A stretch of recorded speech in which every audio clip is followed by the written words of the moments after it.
नमस्कार मित्रांनो, मी श्रुती दामणे पुन्हा एकदा स्वागत करते आपल्या युट्यूब चॅनल ॲब्सोल्यूट सिनेमावर. मित्रांनो, गेल्याच वेळी आपण टेबल नंबर 21 या अशा सुंदर चित्रपटाची माहिती घेतलेली.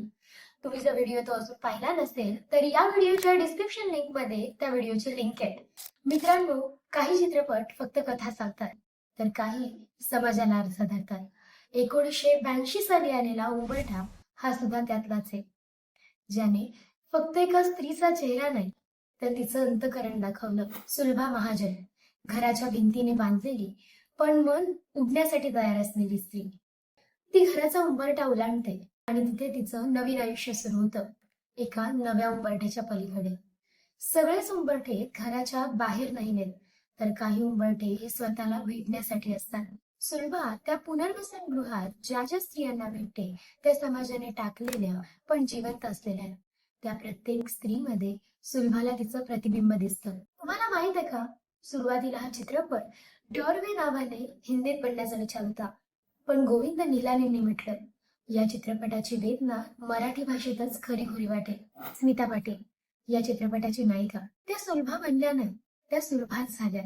सिनेमाच्या शूटिंगच्या काही दिवस अगोदर खऱ्याखुऱ्या महिला आश्रमात स्मितांनी दिवस घालवले.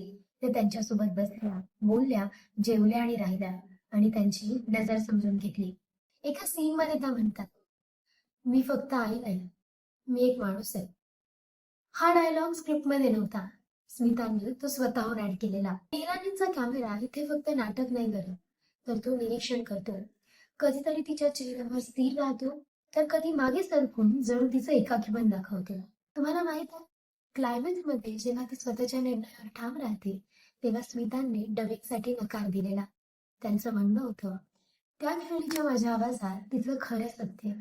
त्यामुळे आपण आज जो ऐकतो त्या म्हणजे खऱ्या भावना आणि खरा आवाज. उंबरठा हा फक्त घर आणि घराबाहेरचं दार नाही, तर एक सीमारेषा आहे, भीती आणि धैर्याची, बंधन आणि स्वातंत्र्याची.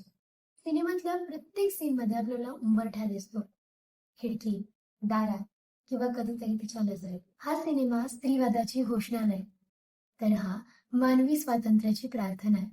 तो सांगतो, स्वातंत्र्य म्हणजेच बाहेर जाणं नाही, स्वतःकडे परत येणं आहे. उंबरठा सांगतो, पण त्याचा प्रश्न अजूनही जिवंत आहे. कितीतरी सुलभा या उंबरठ्याच्या पलीकडे जाण्याची वाट पाहतात. स्मिता पाटीलचं मौन, गोविंद निहलानींचा कॅमेरा आणि स्त्रीच्या आत्म्याचा तो दरवाजा आजही अर्धवट उघडा.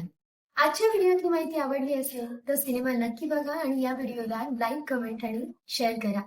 अशाच नवनवीन चित्रपटांविषयी जाणून घेण्यासाठी सबस्क्राईब करा ॲब्सोल्यूट सिनेमाला.